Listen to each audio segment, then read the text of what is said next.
Hi, my name is Mark Bernard. I'm a monetary economist. In this video, I want to talk about food prices in Russia, shortages in Russia, inflation in Russia, hyperinflation in Russia, and most important, the quality index in Russia. And my response to, again, some claims by, I don't know why, but I keep on seeing these Instagram or YouTuber Russian girls that are in red hair, blonde hair, you know, fed in my algorithm, probably because I have an interest in Russia, prices, and maybe because I'm male. I keep on feeding these Instagrammers and that are making claims that nothing to see here, everything's fine in Russia. And they even make a claim that, sanctions don't affect food. These are very sweeping statements. One particular aspect is I want to look at the economics of this. I'm not a medical doctor, but I want to show you why and explain exactly why Russian food quality is perhaps the worst in the world.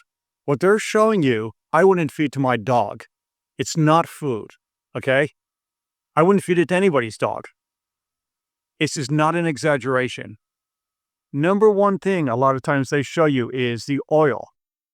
Swanechkove, sunflower seed oil.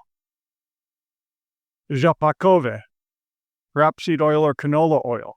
That's like the two most important oils in Russia, and they blend it in these plastic bottles, these thin, flexible plastic bottles.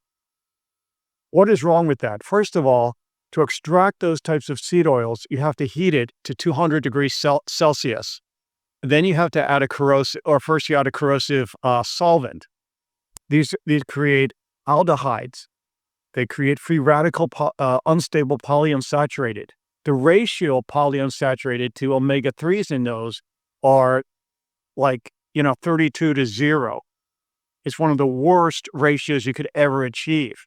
The ratios you want, and that creates inflammation in the body, creates free radical damage when heated, and that's the number one thing they use in all their cooking. And these are, again, people who are concerned with beauty, obviously, because they have makeup caked on. A lot of guys, maybe they're serving it to men because they're thinking, I'll watch it. They're just so full of misinformation. Number two, so that's number one thing they show you in terms of Russian cooking. Another one I saw this lady, she's cooking, traditional Russian borscht, beet soup. She's pouring it out of a plastic frozen package. And I looked at the ingredients. Second ingredient was this Zhapakove, this rapeseed oil. She's boiling it again. This is very toxic stuff. And the human body, let me explain, it has, let's say, 2 billion every day it takes.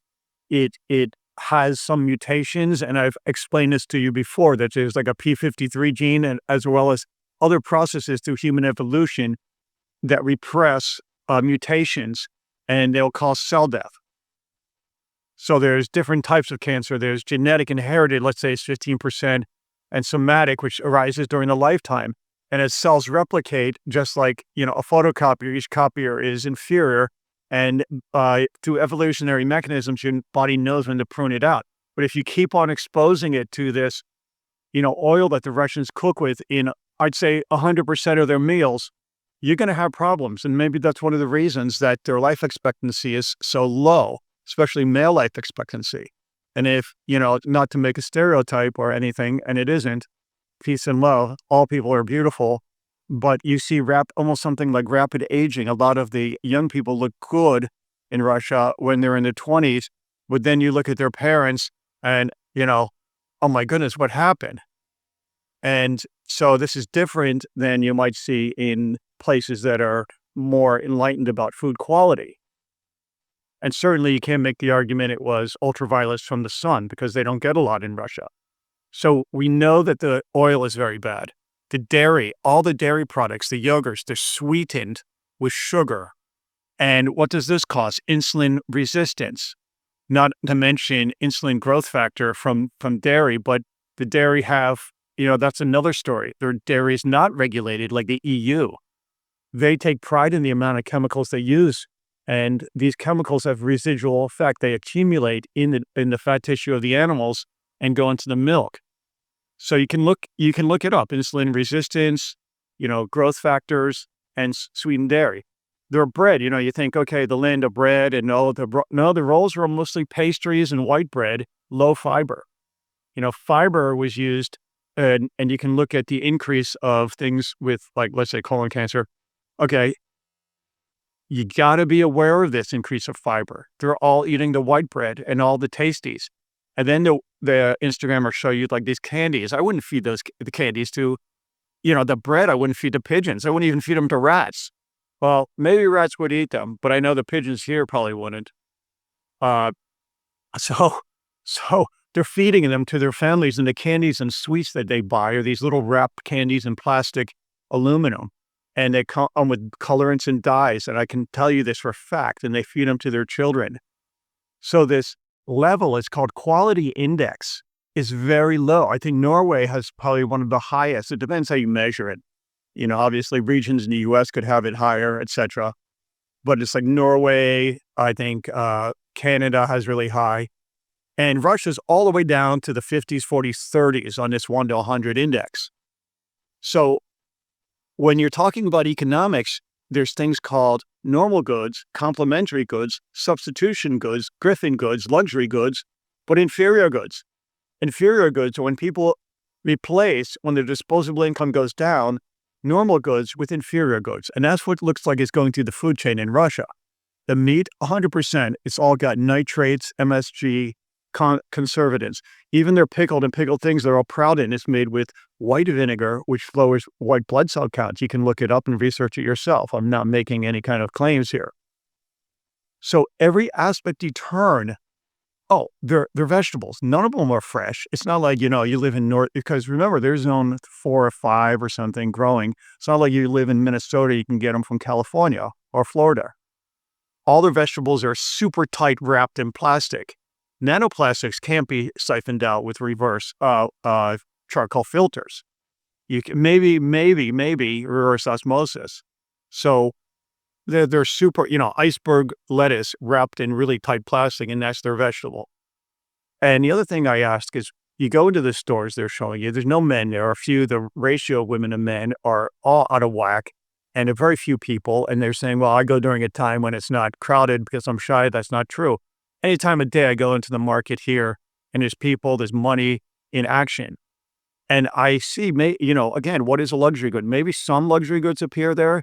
Here, just average people, they're buying prosciutto from Italy, cheese from France, and these amazing Polish mushrooms fresh. Everything's fresh here. Everything, you can buy it just, if you want, you can buy inferior goods here too, but everything is such high quality. So when you make the claim that everything's fine here, but all they're showing me in their cooking is frozen vegetables wrapped in plastic with canola oil, which is highly toxic, mixed in there, and vegetables and meat that is really good, low quality. Again, I wouldn't feed it to my dog. What are we making the claim for? That it's improving in Russia? That prices are not? Prices are going skyrocketing. If you isolate down, and I've been isolating down and watching some of these YouTubers over time, prices, I think food inflation is like 50% now in Russia, something crazy. It is going down. Their disposable income is going down. Less people are buying food. And remember, a shortage is really defined as something that you can't afford, because everything comes with a price. Everything can be purchased in a sense, not, obviously morality or anything. But the average person in Poland, I see them, taking Norwegian salmon and Polish pstrong, which is like, I think it's trout. Really, I know the guys who raised my meat and this trout in Poland. They do it on these like bioecological organic farms.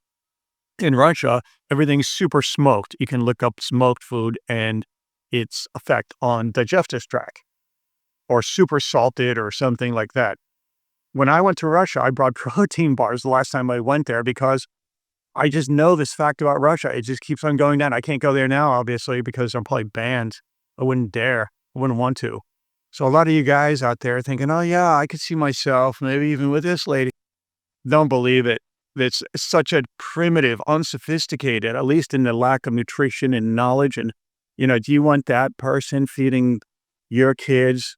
If I'm just saying, the candy and the sweetened yogurt and the white bread and the packaged food, everything just fried in this high polyunsaturated fat oil under high temperatures in plastic, thin plastic. Is that sophistication? These are inferior goods.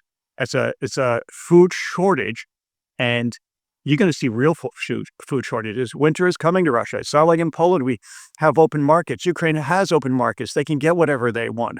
Granted, it's hard times there. But real winter is coming, real food shortages. And my claim is everything in Russia is not only increasing in prices, but the quality is going down so much. And whenever you consider a product, ask yourself, don't you consider the quality in addition to the quantity and the price? That's economics. My name is Mark Bernard. I'm a monetary economist. Have a great day. Thank you very much.